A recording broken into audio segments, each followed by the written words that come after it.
Hey, this is UFO Buster Radio, UFO report number 3.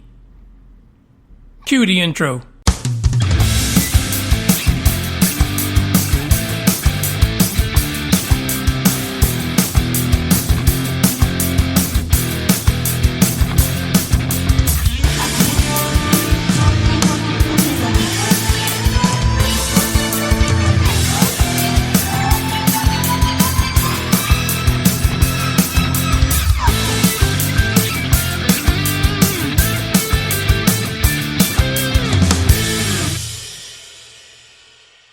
That's right, guys. This is UFO Buster Radio, UFO update number 3. This is Manny Moonraker, and I'm here with you again.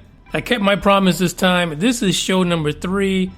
So far, this having 3 update shows during the week is working out pretty well. If I do say so myself, however, you might be of a different opinion. And like always, I want to reach out to you guys, the listening audience, to see what you think. Is this something that's going to work for you? Do you like having these Monday, Wednesday, Friday UFO report news thingamajiggies? Or do you just rather I just go back to one show a week? Because, it doesn't mess up with your life. And you really can't take that much of the Moonraker anyway. But until I get that response from you, if I do, don't know if I will or not. I left the last show with a question for Billy, who was born in Roswell, regarding the situation where the news report said that Marilyn Monroe was offed because of her Kennedy connections, unrequited love, and the fact that she was opening her big mouth. Anyway, that's the theory that came out of Unacknowledged, Mr. Stephen Greer's film. And we played a clip of that in the last episode, so if you haven't heard it, take a trip back. They're not long. These UFO report shows are nice and compact so that you can get your quick hit, get back to the rest of your day, maybe have some food for thought, things to think about. But in that episode, I requested from Billy, called him out. I said, Billy, what are your thoughts on this, being that you are essentially from Roswell? Roswellian, or Roswellian, or Roswellite. However you say it, I don't know. Billy responded. Now, I was going to go over his response because it is very thorough and well thought out. I'm not going to do it now because we have 2 other articles to talk about as far as UFO reports. But if you can't wait till episode 90, which will happen live on Sunday, in that episode I will go over it, and hopefully, Billy, if you're listening, you're going to call in, if you got a chance. It's up to you. But I'll cover the response. If you cannot wait until then, you can go onto Spreaker, UFO Buster Radio, and go on there and look at his comments. You can read it on the last episode. It's all on there. Check it out. And if for some reason you decide after reading that you want to call in on Sunday and chat about Billy's comments with me, you are more than welcome to do so on Sunday or any other day. As I keep on saying, you're missing out, folks, if you're not interacting with UFO Buster Radio and your host Manny Moonraker on social media.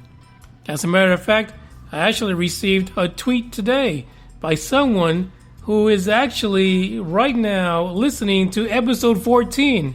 And I said, thank you very much for listening. You have a long way to go. So hopefully he'll catch up to us here shortly, and we can bring him on. So that's a special shout out to Eric. Eric, thank you for listening. You are still right now listening to the Big O era of UFO Buster Radio. As a matter of fact, by the time you get up to this episode here, I'll probably be retired, and we'll have somebody else taking over the show. It'll probably be Billy or James or, somebody in Australia or in the UK. I'm not sure. In any case, let's get to the first one, the first deal of today, the first UFO update that we are here to talk about. And you might have heard it roaming the news that someone on the cast of Guardians of the Galaxy 2 may have had a UFO incident, a UFO experience, and maybe even a well, I guess it's not too much of a close encounter, but it was pretty damn close because the other 20,000 people that experienced it were nowhere near as close to this aircraft as this individual was. And that individual is Kurt Russell.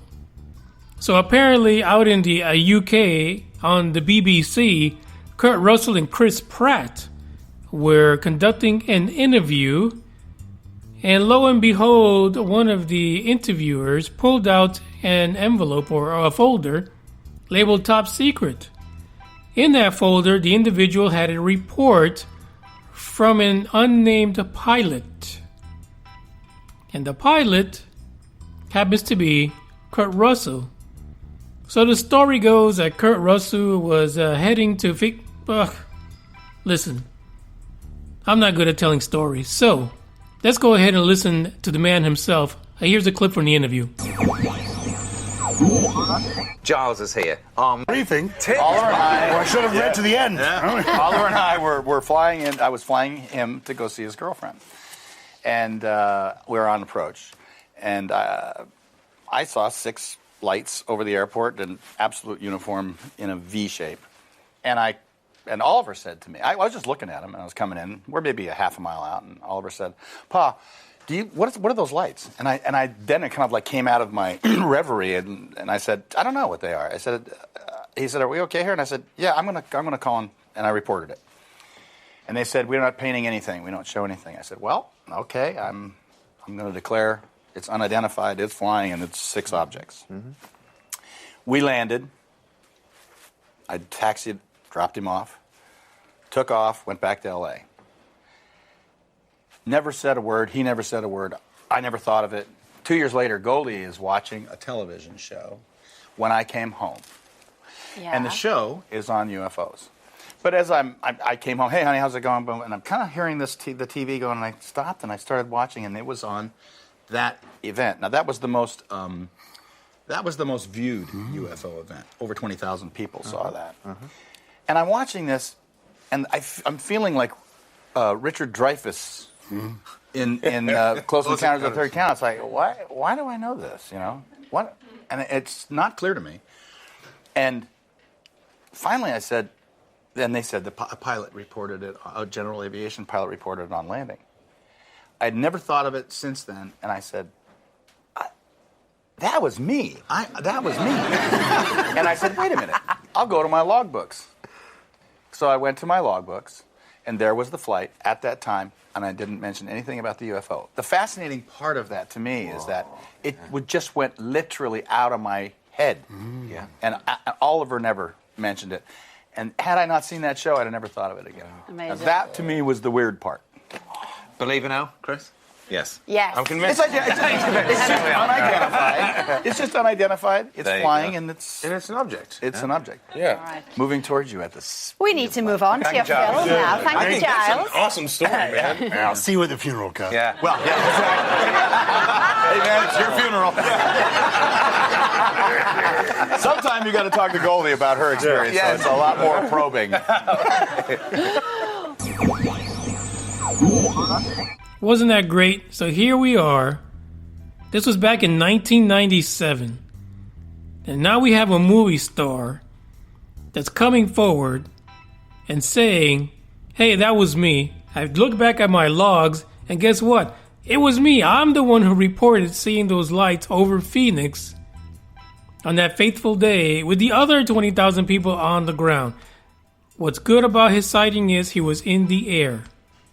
Really important, because he didn't stop and say to his son on the airplane that they were on, "Shut up, kid. Get your butt to the back. Those are just flares." I would think, too, that someone who was in an airplane flying at that altitude, heading into Phoenix, has enough experience to figure out what's a flare and what isn't. So you heard it from the man himself. There was an unidentified flying object. And basically, hey, Kurt Russell just corroborated all the people on the ground that continuously have stated over the years that was not just flares. Now, is anyone going to look further into this? Probably not.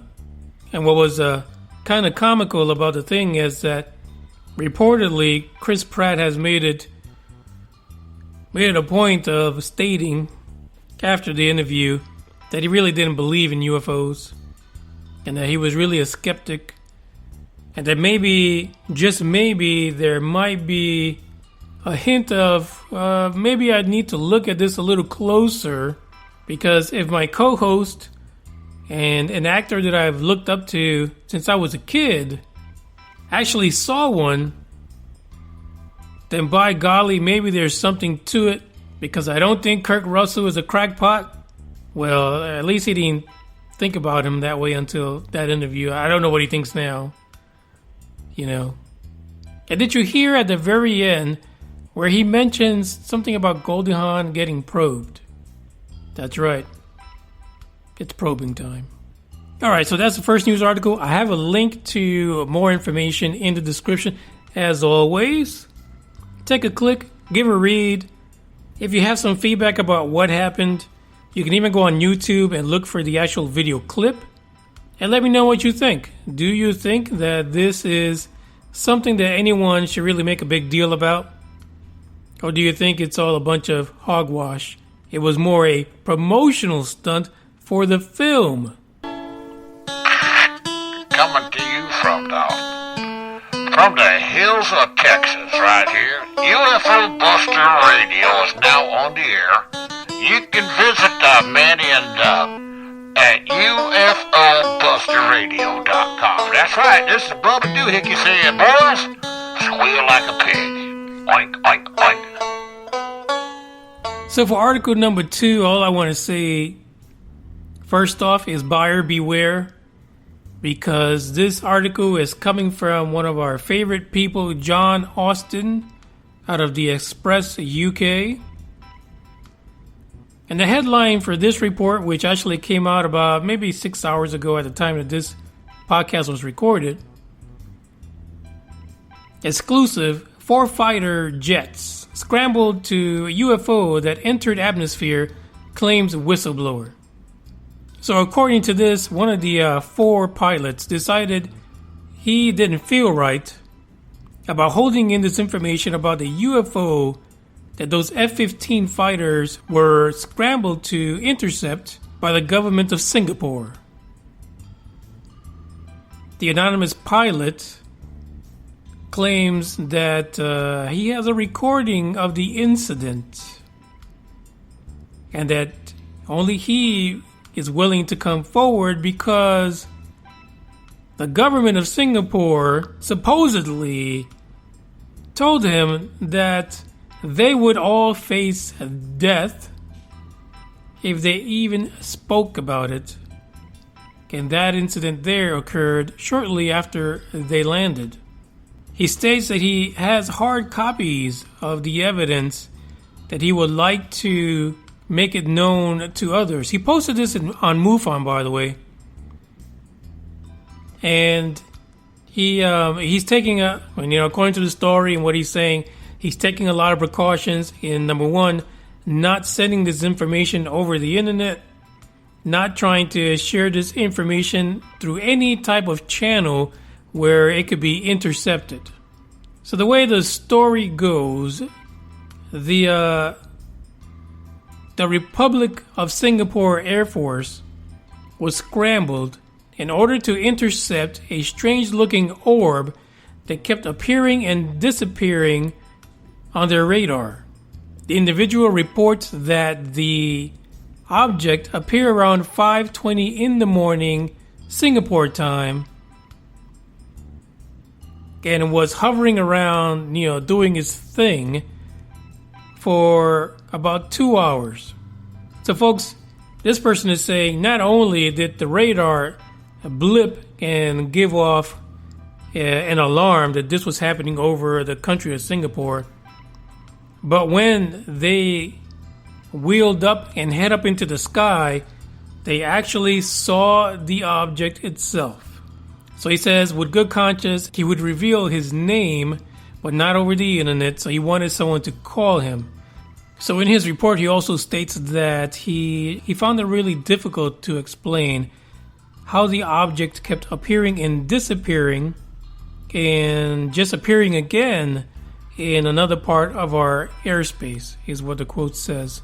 It looks like someone was able to confirm that not only the airbase that he was referring to in his report, not only does it exist, but someone was able to validate the fact that that particular airbase that's run by the Singapore government actually does have F-15s in it.